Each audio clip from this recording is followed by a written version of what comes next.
ఈరోజు మహాశివరాత్రిని పురస్కరించుకొని అనంతపురం జిల్లా తాడిపత్రిలోని శ్రీ బుగ్గరామలింగేశ్వర స్వామి దేవస్థానం నందు తెల్లవారుజామున 2:30 గంటలకి స్వామివారికి విశేష పంచామృత ఫలరసములతో అభిషేకము, మహాన్యాసపూర్వక రుద్రాభిషేకము కార్యక్రమాలన్నీ కూడా నిర్విఘ్నంగా జరిగాయి.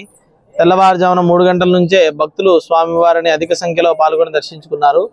ఈరోజు మహాశివరాత్రి సందర్భంగా అంతేకాకుండా ఇక్కడ జరిగేటువంటి వార్షిక బ్రహ్మోత్సవాల్లో భాగంగా మహాశివరాత్రిని పురస్కరించుకొని ప్రత్యేకంగా రుద్రహోమము, అలాగే రుద్ర పాశుపత హవనము హోమ కార్యక్రమాలన్నీ కూడా జరుగుతూ ఉన్నాయి.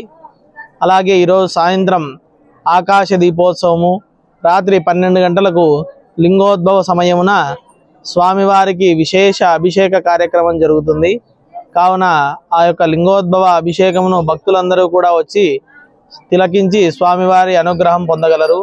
అలాగే బ్రహ్మోత్సవాల్లో భాగంగా రేపు ఉదయం 9 గంటలకు స్వామివారి కళ్యాణోత్సవం జరుగుతుంది.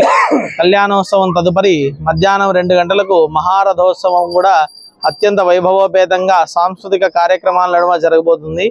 కావున పుర ప్రజలందరూ ఈ యొక్క కార్యక్రమాల్లో పాల్గొని స్వామివారి కృపాకటాక్షాలకు పాత్రలు కాగలరు. ఓం నమః శివాయ. శ్రీ శ్రీ బుగ్గరామలింగేశ్వర దేవస్థానం, తాడిపత్రి, అనంతపురం జిల్లా.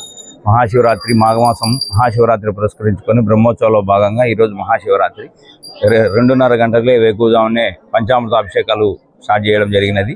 2:30 నుంచి 3:30 వరకు అభిషేక కార్యక్రమాలు అయిపోయినాయి. ఆ తర్వాత భక్తులందరికీ దర్శనభాగం కల్పించడం కోసమని క్షీరజలాభిషేకం అనే కార్యక్రమాన్ని స్టార్ట్ చేసినాము. ప్రతి ఒక్కరూ పాలను తీసుకొని ద్వారపాత్రలో పాలు పోయడం వల్ల డైరెక్ట్గా స్వామివారికి వాళ్ళ స్వస్థాలతో అభిషేకం చేసుకునే అవకాశాన్ని కల్పించడం జరిగినది. తరువాత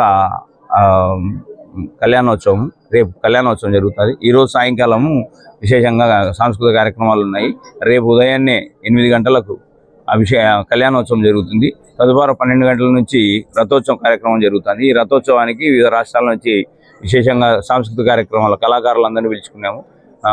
నాసిక్ డోలు, తంబోలా, కేరళ నృత్యము, అమ్మవారి అలంకార వేషాలను వేసుకొని వాళ్ళను ఇట్లా ఇవన్నిటిని జేసీ ప్రభాకర్ గారు స్వయంగా వాళ్ళతో మాట్లాడి చేయడం జరిగినది.